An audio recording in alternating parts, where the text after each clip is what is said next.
Hello. Have a very nice day. मेरे पिताजी एक बात कहा करते थे, फेवरेट बात थी उनकी, कई बार कहते थे हमें समझाने के वास्ते। कहा करते थे कि हर एक बड़े बूढ़े आदमी की बात हिदायत नहीं होती। बूढ़ा हो गया है, बाल सफेद हो गए हैं, चेहरे पर झुर्रियां आ गई हैं, इसका मतलब ये नहीं कि अकल भी आ गई है। बूढ़े तो बेवकूफ लोग भी होते हैं, कम अकल वाले भी होते हैं। मैं सुन रहा था मोदी साहब का एक भाषण। वो भाषण सुनते सुनते मुझे पिताजी की ये बात याद आ गई कि हर एक बूढ़ा अकलमंद नहीं होता। किसी की हिदायत पर, किसी की दी हुई शिक्षा पर सिर्फ इस वास्ते अमल ना कर लेना क्योंकि वो बुजुर्ग है। बेवकूफ लोग भी तो बुजुर्ग हो जाते हैं। बुजुर्ग होना कोई अकलमंदी की निशानी थोड़ा। और वैसे भी अकल का मतलब है विजडम। विजडम आपका उतना ही है जितना भगवान ने आपको दे दिया था।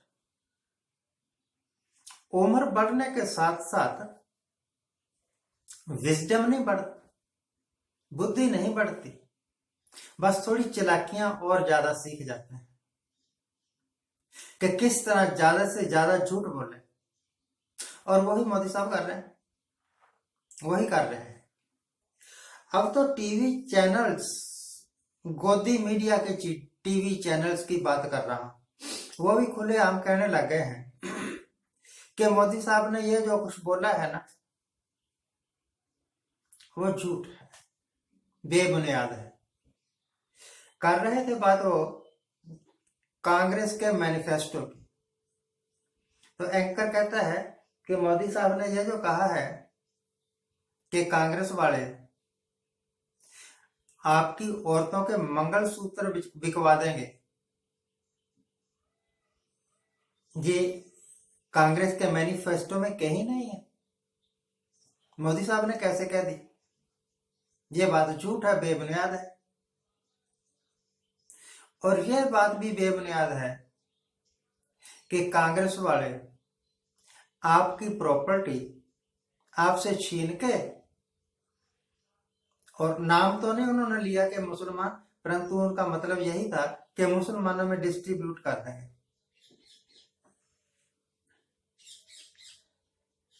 ऐसी बातें शोभा नहीं देती एक प्राइम मिनिस्टर के लिए। एक प्राइम मिनिस्टर के लिए, प्राइम मिनिस्टर कोई ऐसी छोटी मोटी बात नहीं होती।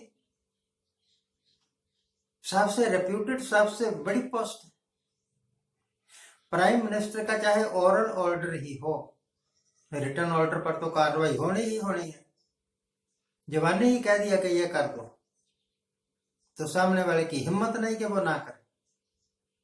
परंतु ऐसा प्राइम मिनिस्टर जो मंगलसूत्रों के पीछे पड़ा, उन दिनों जिन दिनों इलेक्शन है, इलेक्शन की रैलियों में बात कर रहा है कि आपकी औरतों के मंगलसूत्र बिकवा देगी कांग्रेस।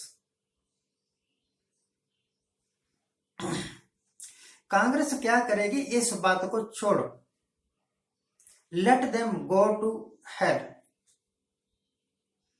आप बताइए, आपने क्या किया था?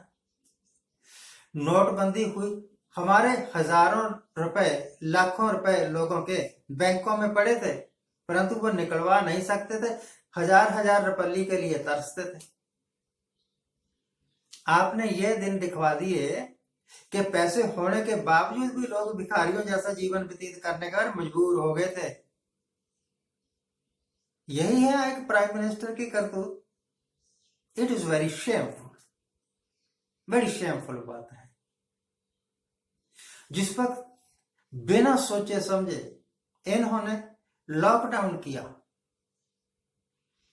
उस वक्त हजारों ने, लाखों की तादाद में लोग अर्श से फर्श पर आ गए, लगी लगाई नौकरियां छूट गई।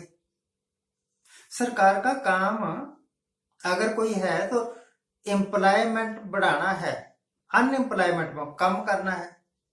और इन्होंने क्या किया, इन्होंने अनएम्प्लॉयमेंट को बढ़ा दिया, एम्प्लॉयमेंट को कम कर दिया।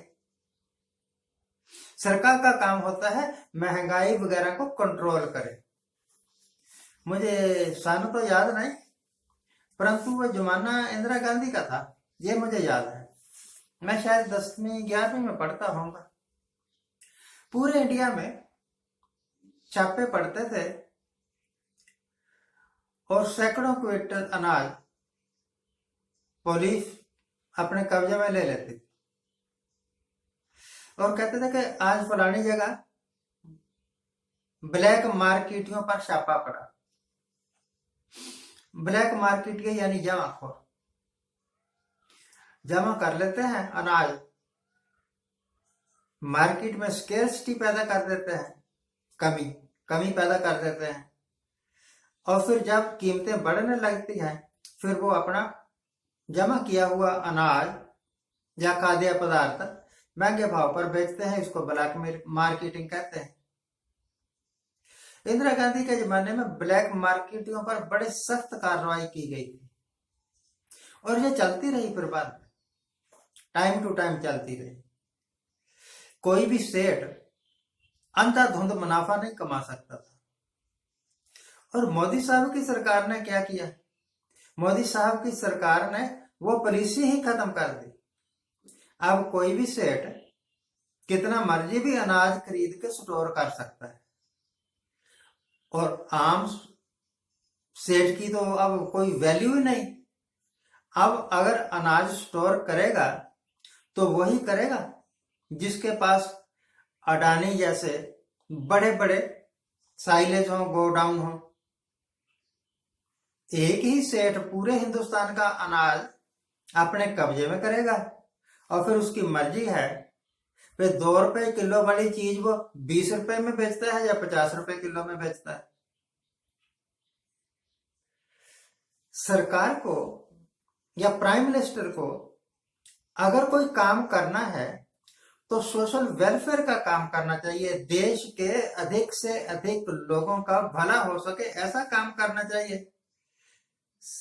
मोदी सरकार की कोई भी एक बात ऐसी बता दो जिसका फायदा आम आदमी को हुआ हो। आम आदमी को इन्होंने 125 से ज्यादा स्कीमें चलाई।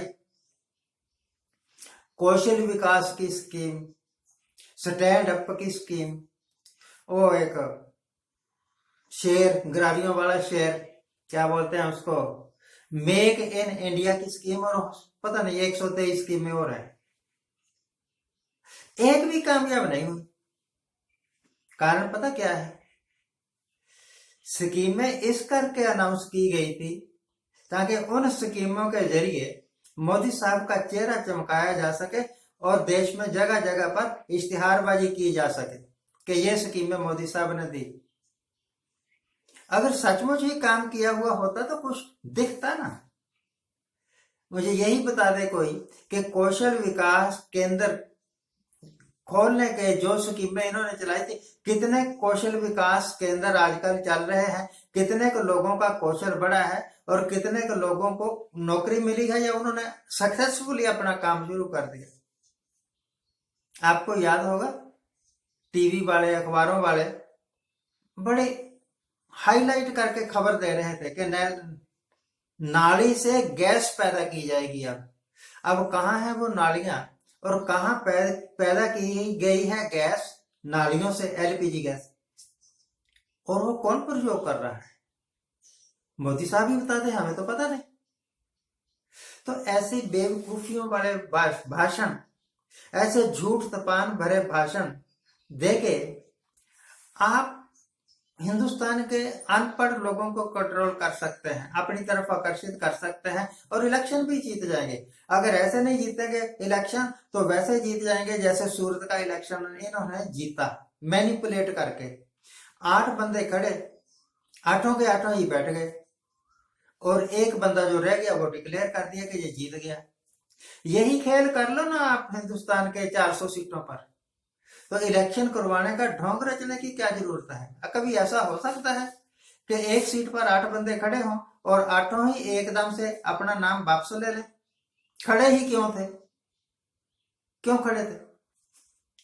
ये सब ढकोसलेबाजी है, ये सब हेरा फेरियां हैं और झूठ पर टिकी हुई सरकार या झूठ पर टिकी हुई इमारत कभी भी कामयाब नहीं होती।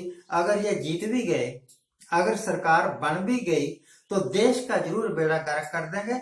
अपना तो इनका भला ही भला है। Thank you very much for watching. Keep watching, please subscribe my channel. Thank you.